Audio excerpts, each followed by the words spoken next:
Hello, thank you for viewing our Parent University on Positive Choices, helping kids decrease stress and anxiety. My name is Jessica Burns. I'm the school social worker at Nicholas Valley Elementary and Barnett Elementary. Hello, my name is Lauren Marino, and I am the school social worker at both Paloma Elementary School and Pava Valley Elementary School.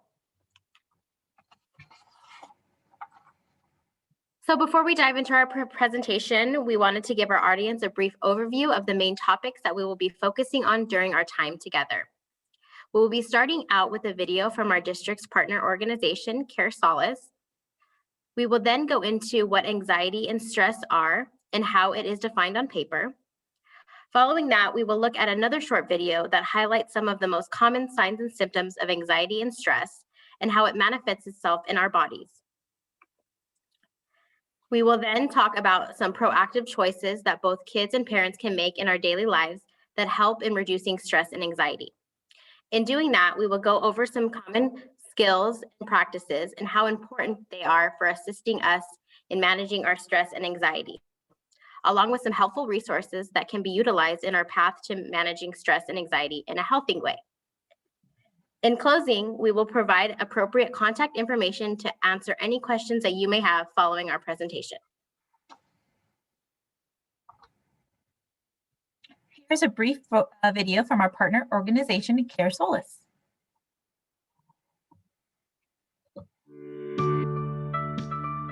School district leaders want to provide an environment where students and staff are safe and healthy, but they face a broken mental health care system. Even with investment in school-based resources, gaps still exist to link families to community-based care providers. Challenges in the system prevent families from receiving mental health care, like long wait times to schedule appointments, phone calls to manage insurance coverage, language barriers, and more. School staff often shoulder the burden of connecting students to care. They're understaffed and overwhelmed to help parents find accessible care for their child. As a result, students in need fall through the cracks. CareSolace provides an added layer of support for school districts to calm the chaos of mental health care coordination. The web-based care navigation system provides access to the largest vetted database of mental health resources, including telehealth services and providers that serve uninsured families. The Care Concierge team has expert experience in navigating barriers to accessing mental health care and is available to serve staff and families 24/7. Experts navigate the barriers to phone calls, scheduling, insurance, wait times, and follow-up. The Care Concierge team even offers multilingual support. CareSolace's proprietary process supports school staff to ensure that families connect to community-based services. With CareSolace, district staff members are relieved of the burden of navigating the mental health system and save valuable time. CareSolace provides a hand to hold and a partner to lean on. Visit caresolace.com today.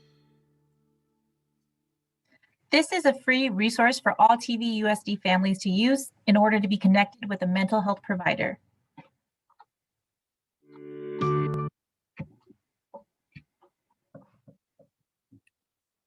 So what is stress and anxiety anyways? Our bodies have natural physical responses to things we perceive as challenging, scary, or dangerous. This can portray itself as a fight, flight, or freeze response. So what does flight, fight, or freeze mean? This video shows how the fight, flight, or freeze response manifests itself in different situations we experience in our lives. Stress may seem like a byproduct of modern life, but the feelings which cause it are as old as humanity itself. An important part of our evolutionary heritage is the physiological capacity to respond instantly to a threat, or anything we perceive as a threat. We've come a long way, but the fight or flight response is still there. Today, we call it stress. This innate reaction automatically prepares us for direct and decisive action. Unfortunately, our body responds the same way, even when direct physical reaction is no longer appropriate.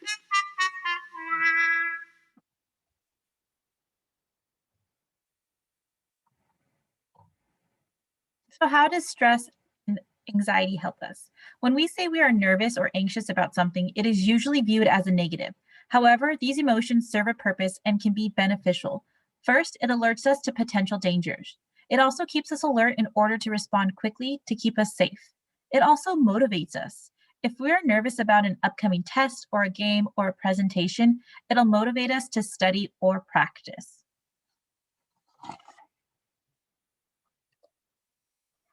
The stress response releases chemicals in our body, such as adrenaline.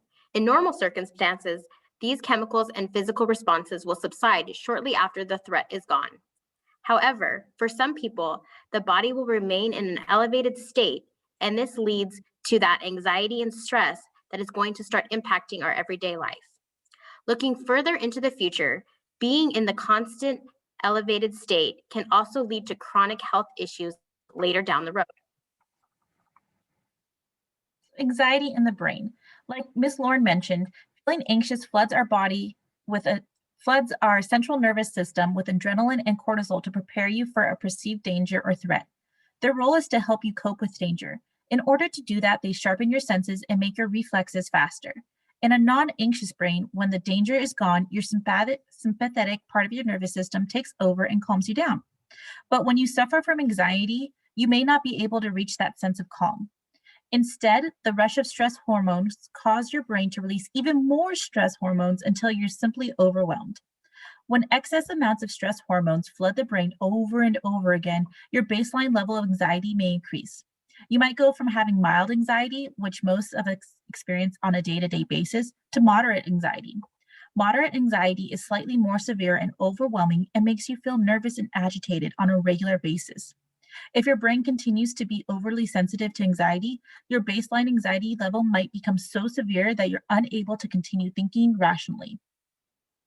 Panic attacks are another sign of severe anxiety. Anxiety can also make your brain hyperactive to threats. When you deal with anxiety on a consistent basis, your amygdala grows larger. The amygdala is the tiny almond shaped structure located in the limbic system, the part of your brain that deals with emotions and moods. The amygdala is like your brain's watchman, staying on the lookout for any danger or threats. When the amygdala notices potential danger, it sends signals to the hypothalamus, which triggers a fight or fight freeze response. In an anxious brain, the amygdala is large and hypersensitive. Because of this, the amygdala sends a lot of false alarms. You can think of a hypersensitive amygdala as a watchman who cries wolf just a little bit too often. An overactive amygdala sends false alarms so often that your brain senses threat even in a non-threatening situation. That's why people with anxiety disorders tend to feel threatened more often than someone without such a disorder. Anxiety weakens the connections between the amygdala and the prefrontal cortex, or the PFC. When the amygdala alerts the brain to danger, the prefrontal cortex should kick in and help you come up with a rational, logical solution in response. The PFC ensures that you're capable of processing information analytically and can make informed decisions as well as helping you solve problems. You can think of the PFC as your brain's wise counselor. In a non anxious brain, the prefrontal cortex responds rationally when the amygdala sends out alerts. This process doesn't work the same in an anxious brain. Instead, when the amygdala alerts the PFC to danger, the connection is weak.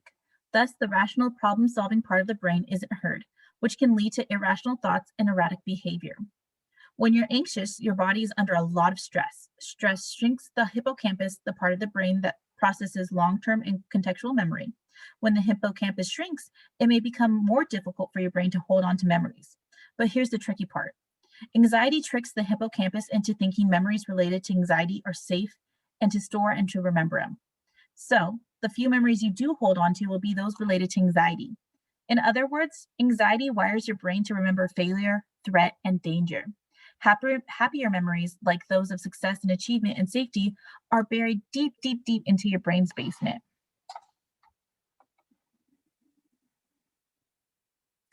It is important to always remember that there are healthy ways to deal with anxiety. Cognitive behavioral therapy, or CBT, is the most widely used therapy for anxiety disorders. Research has shown it to be effective in the treatment of panic disorder, phobias, social anxiety disorder, and generalized anxiety disorders, among many other conditions. CBT addresses negative patterns and distortions in the way we look at the world and ourselves. As the name suggests, this involves two main components. Cognitive therapy examines how negative thoughts or cognitions contribute to anxiety. Behavior therapy examines how you behave and react in the situations that trigger anxiety. The basic premise of CBT is that our thoughts, not external events, affect the way we feel. In other words, it's not the situation you're in that determines how you feel, but your perception of the situation. For people with anxiety disorders, negative ways of thinking fuel the negative emotions of anxiety and fear. The goal of cognitive behavioral therapy for anxiety is to identify and correct these negative thoughts and beliefs. The idea is that if you change the way you think, you can change the way you feel. Thought challenging, also known as cognitive restructuring, is a process in which you challenge the negative thinking patterns that contribute to your anxiety, replacing them with more positive, realistic thoughts. This involves 3 steps. Number 1, identifying your negative thoughts. With anxiety disorders, situations are perceived as more dangerous than they really are. To someone with a germ phobia, for example, shaking another person's hand can seem life-threatening. Although you may easily see that this is an irrational fear, identifying your own irrational, scary thoughts can be very difficult. One strategy is to ask yourself, what were you thinking when you started feeling anxious? Number 2, challenging your negative thoughts. In the second step, your therapist will teach you how to elevate your anxiety-provoking thoughts. This involves questioning the evidence for your frightening thoughts, analyzing unhelpful beliefs, and testing out the reality of negative predictions. Strategies for challenging negative thoughts include conducting experiments, weighing the pros and cons of worrying or avoiding the thing you fear, and determining the realistic chances that what you're anxious about will actually happen. And lastly, replacing negative thoughts with realistic thoughts. Once you've identified the irrational predictions and negative distortions in your anxious thoughts, you can replace them with new thoughts that are more accurate and positive.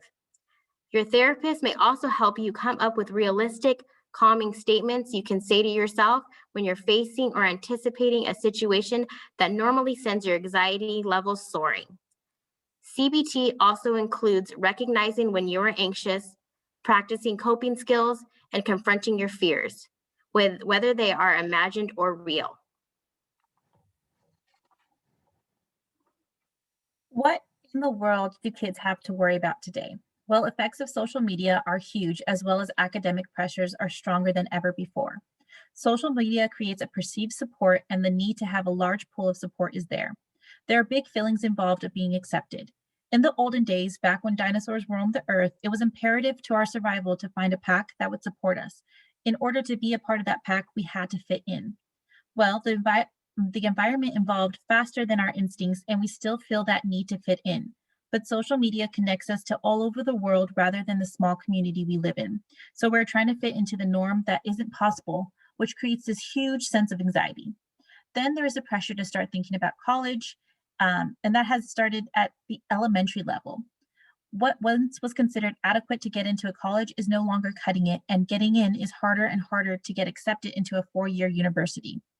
Now kids are trying to handle and thrive in a worldwide pandemic. Our interactions have changed, so things that once may have come naturally, like being on a sports team or going out to play with friends, is weighed down by fear and concerns over health and safety.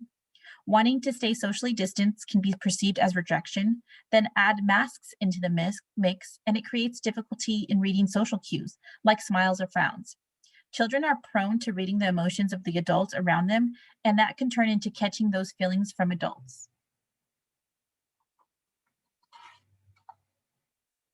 The uncertainty of the coronavirus pandemic has put our minds and bodies into survival mode. Between June 2019 and June 2020, depression and anxiety rates have increased both over 17%. Reports have shown a negative impact on mental health, sleeping, eating, increase in substance use and alcohol consumption, and worsening chronic conditions due to the pandemic. All the uncertainties make it extremely easy to catastrophize and spiral into a pandemic. This is unprecedented times, and there's no how to parent through a pandemic books out there. Many of our usual coping skills and times for ourselves have been taken away because we may be working from home. We took on the new role of a teacher, which may not be that well received from our children. This is why it's so important to give yourself grace and to be kind to yourself. Take a break from the news, take care of your body, set some time to the side to unwind, and find ways to stay connected. We are social creatures and we are wired to be in a pack mindset for survival. Finding ways to connect with others safely is so important. Parenting is a tough enough job as it is, but if we try to handle the moment and focus on what is in our control, we will be more present for our children. So what is pandemic anxiety? Because our world has recently experienced a drastic change with the global pandemic, we are also seeing a rise in new triggers for anxiety and stress in the era of COVID. And these triggers are manifesting themselves in all areas of our daily lives. In children, we are seeing that some of the biggest triggers for anxiety and stress today are, we are seeing separation anxiety in children, anxiety with transitions, parents who are essential workers having to leave the home regularly during the week. We are seeing a lot of social anxiety, fear or reluctance to be around others, being in large crowds, or going outside of the home in general. Fear of turning on cameras and microphones during online live class instruction. Fears relating to the unknown during the pandemic. Fear of getting sick or losing a loved one. Fear of someone they love losing someone, or losing someone to an illness. Other worries include the fear of wearing masks, having to wear them or not wanting to wear them, and they fear their parents losing their jobs. For parents, these triggers include financial stress, fear of losing a job, maintaining the basic essentials and needs to care for their family, caring for elderly family members in a multi-generational household, the elderly population getting sick or being hospitalized, having to take on the role of a full-time parent and having to take on a new role of part-time educator during distance learning, changes in the work environment and routine, transitioning to working from home for the first time, or carrying the role of being an essential worker, continuing to work on the front lines outside of the home. It is important for parents to talk and keep an open mind and an open door of communication with their children, including the importance of remembering that we each have our own role and responsibilities in our families. Making it a priority to outline for children the importance of child responsibilities and parent responsibilities. Reassuring children of their own role and duties and the importance of trying to focus on that alone will help them to get to a calm and safe mindset and ease some of the stress children experience. So here are some of the different types of anxiety. There is a lot that we can do to lessen the impacts and symptoms that anxiety causes by making lifestyle and environmental changes. GAD, known as generalized anxiety disorder, is characterized by persistent and excessive worry about a number of different things. People with generalized anxiety disorder may anticipate disaster and may be overly concerned about money, health, family, work, or other issues. Individuals with GAD find it difficult to control their worry. They may worry more than seems warranted about the actual events, or may expect the worst even when there is no apparent reason for concern. There's also social anxiety. Social anxiety disorder, sometimes referred to as social phobia, is a type of anxiety disorder that causes extreme fear in social settings. People with this disorder have trouble talking to people, meeting new people, and attending social gatherings. They fear being judged or scrutinized by others. They may understand that their fears are irrational or unreasonable, but feel powerless to overcome them. We also have phobias. A phobia is a persistent, excessive, unrealistic fear of an object, person, animal, activity, or situation. It is a type of anxiety disorder. A person with a phobia either tries to avoid the thing that triggers the fear, or endures it with great anxiety and distress. Some common types of phobia include claustrophobia, the fear of being in small confined places, arachnophobia, the fear of spiders, and acrophobia, the fear of heights, just to name a few. There's also separation anxiety, a condition in which a child becomes fearful and nervous when away from home or separated from a loved one, usually a parent or other caregiver to whom the child is attached. Some children also develop physical symptoms such as headaches or stomach aches at the thought of being separated. The fear of separation causes great distress to the child and may interfere with their normal activities, like going to school or playing with other children. We then have OCD, or obsessive compulsive disorder. This is a disorder in which people have reoccurring unwanted thoughts, ideas, or sensations, also known as obsessions, that make them feel driven to do something repetitively, compulsions. The repetitive behavior, such as hand washing, checking on things, or cleaning, can significantly interfere with a person's daily activities and social interactions. Lastly, we have PTSD, also known as post-traumatic stress disorder. This is a disorder that develops in some people who have experienced a shocking, scary, or dangerous event. The re-experiencing symptoms may cause problems in a person's everyday routine. The symptoms can start from the person's own thoughts and feelings. Words, objects, or situations that are reminders of the event can also trigger re-experiencing symptoms. Some stress and anxiety is normal, but it can be a problem when the symptoms and feelings start to interfere with everyday life. There are hundreds of symptoms that have been linked to anxiety, but here are the few most common, like tense muscles, sweating, rapid heartbeat, difficult sitting still, stomach aches, headaches, trouble falling asleep or staying asleep, panic when separated from parents or caregivers, refusal to go to school or logging on to sessions, loss of interest in normal activities, afraid of social or performance situations, trouble concentrating, irritable or easily upset, change in school performance, and aggressive behavior. These are just several examples of physical or reactions or psychosomatic symptoms. Make note that sometimes anxiety can manifest as aggressive or overt behaviors as well. If you're worried about any of these symptoms in your child, please discuss them with your pediatrician or primary health provider. So here are some ways to help your child learn to manage anxiety and stress. Number one, we shouldn't remove all stressors from a child's life. We should help them react to the stressors in appropriate ways. When kids learn that they can manage the stressor, the anxiety will lessen or even go away over time. Number two, it will make them feel better in the short term, but worse in the long term. So don't avoid things just because they make a child anxious. If a child is protected from everything that makes them anxious, they will never learn to effectively cope with those situations and the anxiety will continue. Number three, express positive but realistic expectations. You can't promise a child that his fear won't happen, but you can express confidence that he's going to be okay and that he will be able to manage it and that it will get less scary over time. Number four, respect their feelings, but don't empower them. Validation doesn't always mean agreement. Example of being terrified of going to the doctor because of getting a shot. You can say, I know you're scared and that's okay. And I'm here and I'm going to help you get through this. Number five, don't ask leading questions. Encourage your child to talk about their feelings, but ask open-ended questions. Instead of, are you afraid you're going to do bad on the test? You should ask, how are you feeling about the test? Number six, don't reinforce the child's fear.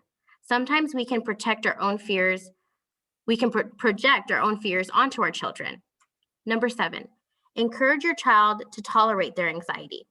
Let your child know that you appreciate the work it takes to tolerate anxiety in order to do what he wants or needs to do. It is really encouraging him to engage in life and to let the anxiety take its natural curve. Number eight, try to keep the anticipatory period short. If you know something is coming up that causes your child's anxiety, don't bring it up until it is necessary to do so. Number nine, think things through with your child. Sometimes it helps to talk through what would happen if a child's fear came true. How would he or she handle it? For some kids, having a plan can reduce the uncertainty in a healthy, effective way. Number 10, try to model healthy ways of handling anxiety. I'm not saying to pretend that you don't have stress and anxiety. Let kids hear or see you managing it calmly, tolerating it, feeling good about getting through it. There are several things that you can do as a parent to be proactive in helping reduce stress and anxiety in your child's life. Some of these things are limiting and monitoring social media, monitoring content being watched online and on YouTube, exposing your child to a variety of social situations, virtual and in person from a young age. This can be somewhat of an exposure therapy, pushing your child to do something that they're uncomfortable with. This can lead to feelings of increased self-esteem and success. Practicing calming strategies together during a stressful situation, and practicing during the times of calm. If you try to enforce a calming strategy when they are stressed out and anxious, it's going to be like trying to read the directions of a fire extinguisher while trying to put out a fire. It's not that effective. So practicing in calm moments is better preparing them to use that tool during stress elevated situations. Being aware of what's important, being aware of the important events that are coming up and offering support. Again, like Lauren said, keeping that anticipation period short, but having a plan and offering support and practicing can help them feel more prepared and more in control.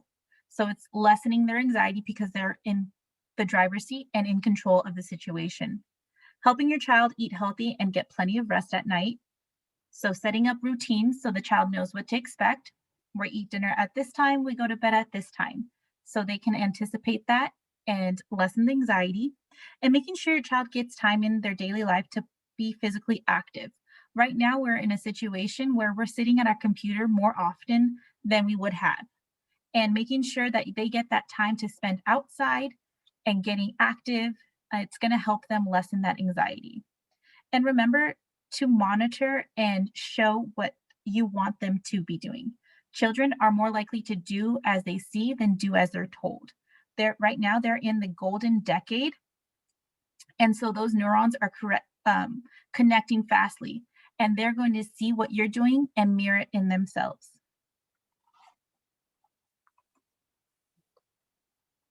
This passage from Dr. Madeline Levine, writer of Ready or Not, Preparing Our Kids to Thrive in an Uncertain World, captures the essence of positive reframing as means to challenge negative thoughts. It reads, when we're with our kids, it's understandable to react anxiously to their anxiety.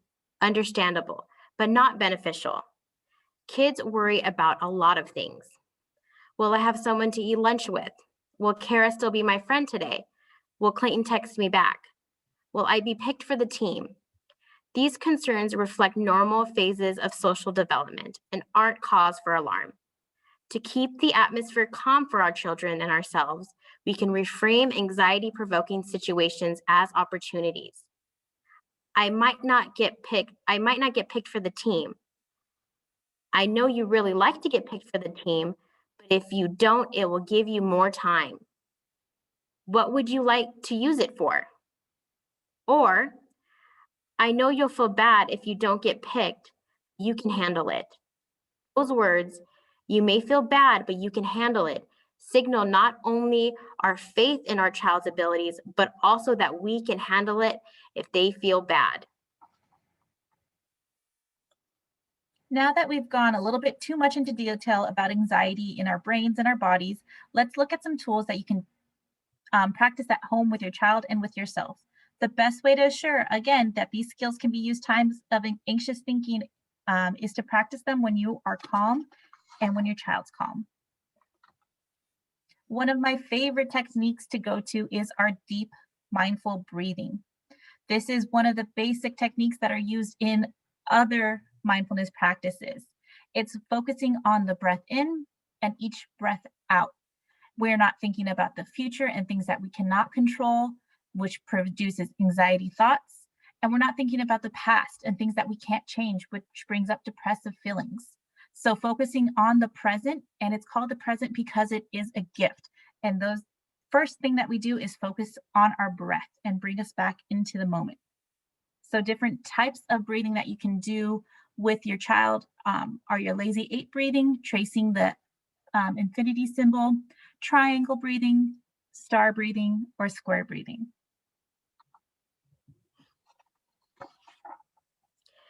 Here are some more helpful exercises aimed at gaining some control in an era where we are currently living in, where we may not feel like we have much control over anything.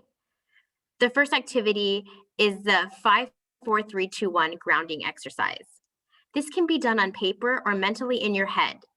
List or recall 5 things you can see in the moment, 4 things you can touch in the moment, 3 things you can hear in the moment, 2 things you can smell in that moment, and 1 thing you can taste in that moment. Another activity is also, it's called the 10-point check-in activity. It is a checklist of healthy coping strategies you can go through when you are experiencing stress and anxiety.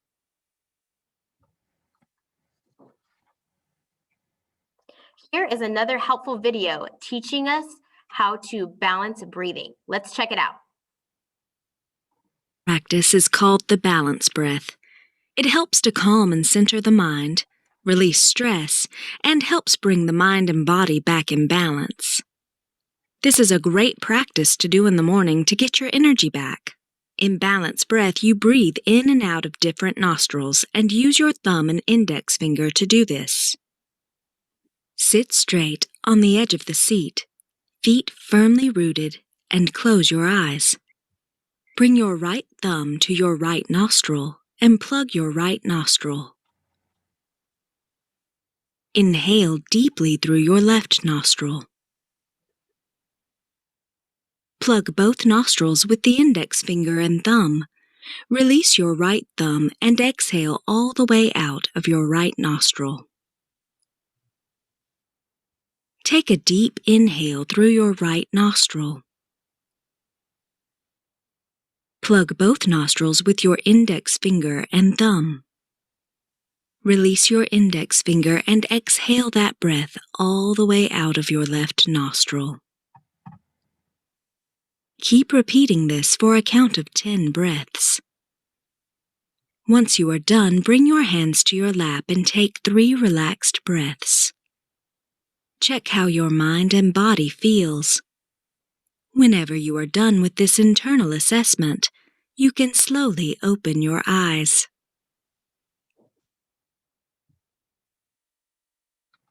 Practice is called the balance breath. Another helpful tool parents can use is designating a worry time. Rather than discuss each worry or thought that your child has throughout the day, designate 15 to 20 minutes each day that will be the worry time. They can discuss their worries and you can talk about solutions. If a worry comes up outside of the worry time, tell them to put it in a safe place in their mind. They can imagine a locked worry box and save it for worry time. Many of the worries will disappear before the worry time. Another strategy, one of my favorites, is called progressive muscle relaxation. This is when you focus on each muscle group. You isolate a muscle group at a time. You tense it up either by scrunching the muscle, flexing the muscle, and you hold that tension and then you release it. And then the muscle will be more relaxed than its pre-tension state. So you literally feel a wave of relaxation over your body. So, and while you're doing this, you continue to take your deep breaths in and out. I start with my toes by curling them up and then work my way up to the top of my head by scrunching all my face. And this is something that you can practice with your child or yourself. This is great in a moment of anger and anxiety because it gives them that feeling of relaxation. Some other positive options are a worry journal. This is where they can store those worries for a later day, like Lauren was talking about, and they can come back to it. They can do a gratitude journal. Gratitude is shown to give people a positive outlook on life. A worry stone, this is a tangible object in which they can hold, and it will bring them back into grounding state and into the moment.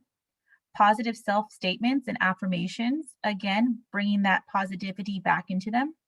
A mental vacation, talking back to those worries and challenging them, talking it out with a trusted adult, and get busy doing something active.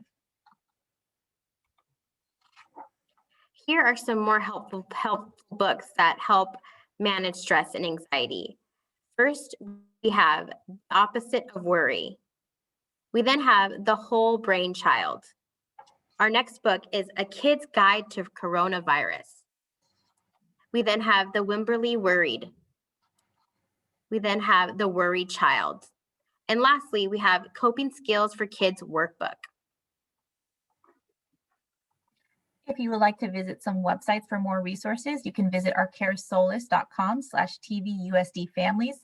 This is the website and free service for you to use to connect you with a community mental health provider, the Child Mind Institute, the Anxiety Center, Anxiety and Depression Association for America, and Center for Disease Control and Prevention.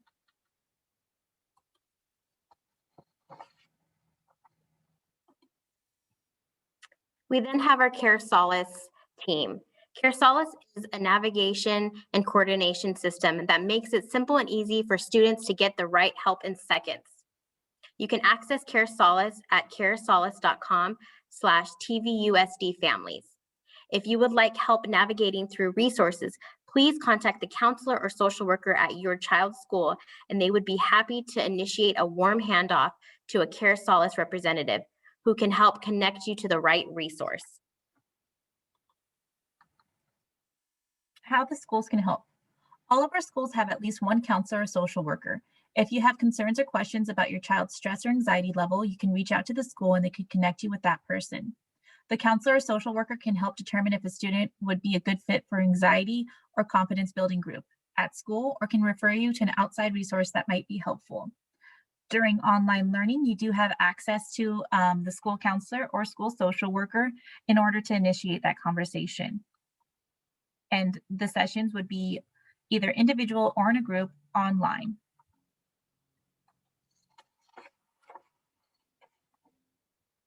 If you guys have any questions, please do not hesitate to reach out to your school site's social emotional learning team. We are here to help.